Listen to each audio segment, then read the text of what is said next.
Hey everybody, this is video number 82 coming to you. This was an absolutely wonderful, wonderful weekend.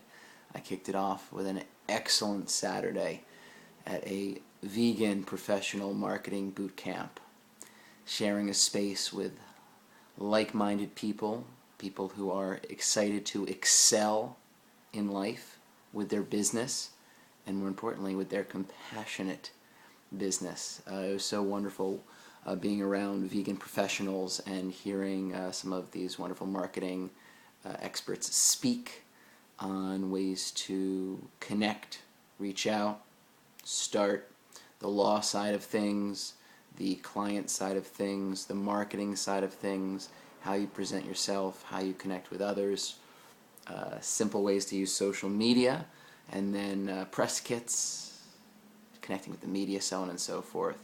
A lot of wonderful gems and tidbits that will be going a long way. I'm excited to dive into them over the rest, throughout the rest of the year. And of course, beyond with Ahimsa Life Coaching and Reiki for Creative Minds. Today was a beautiful day. Today is Sunday. It's my new sports day, now that it's the football season, but it's also the postseason in Major League Baseball, and my Boston Red Sox are in the American League Championship Series against the Detroit Tigers.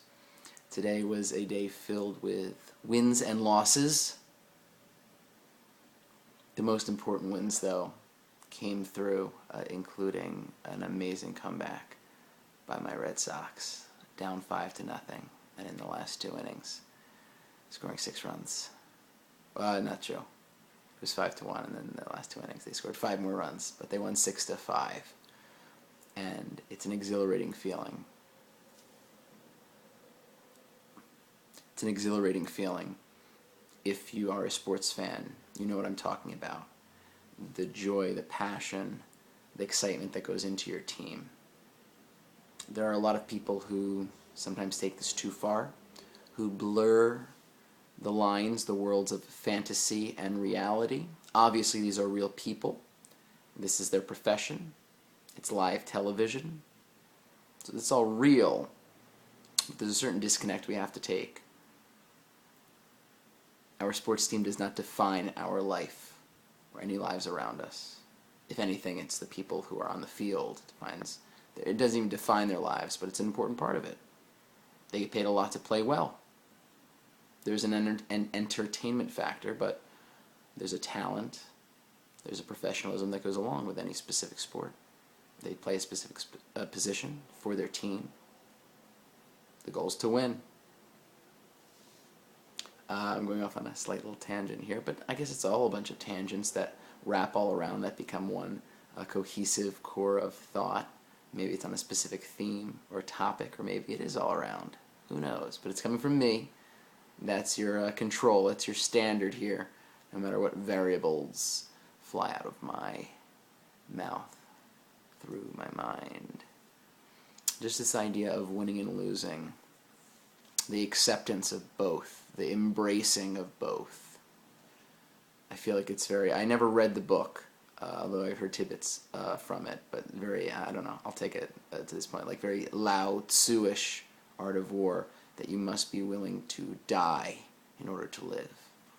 In sports, you must be willing to lose in order to win. You must be willing to give yourself over completely, without expectation, functioning, operating, performing at your best that you can be, without thinking about necessarily win-loss, but open to whatever the extenuating circumstance, the following circumstance that comes. But if you do give your best, and if your teammates give their best, there's a very good chance that you come out of it on top. Going into life, watching this baseball game, especially as it got down to this 8th inning, and the Detroit Tigers were doing an awesome job of preventing the Red Sox from doing anything with their wonderful pitching. But it gets to these tense moments, and being a major league pitcher, being a player, being someone who's up at the plate with 2 outs, bases loaded, and there's a man in front of you who's going to throw a ball, try to strike you out, try to get you to hit the ball to one of the fielders, throw you out, pop it up so someone can catch it, and you're out. And there is some inherent anxiety there, but true professionals, and this is all part of the job, this is what they get paid for, not just to play, but to enhance, to strengthen their mindsets, to ground themselves in a position of such clutchness. If this batter strikes out, I mean, if it's the bottom of the ninth and 2 outs, just go straight to that situation, down 1 run, whatever, go on base. You strike out, that's it. Your team loses. You hit a home run, your team wins. In football, the quarterback takes the ball. The quarterback is the leader of the team. Obviously, you have the people working with you, your support, the people on the sideline calling some of the shots for you. But you're right there on the field. You're experiencing it all. You have to have the vision and the steadiness and the focus to look around, see what's coming your way, see what's available, see what obstacles there are. Make a decision and act upon it. Indecision, you'll get sacked hard. I love looking for all the metaphors in life. Everything always wraps together, intertwines. It's this beautiful web that is our lives. And watching the sports today, I was immersed into the entertainment side and the fanship side of things. But it's also really wonderful to tune into the deeper side, especially as I go on my journey. When do you face decisions, do or die decisions in a sense? Not every decision has to be a do or die decision, but when do you face a life-altering, a game-changing decision? Do you balk? Do you freeze?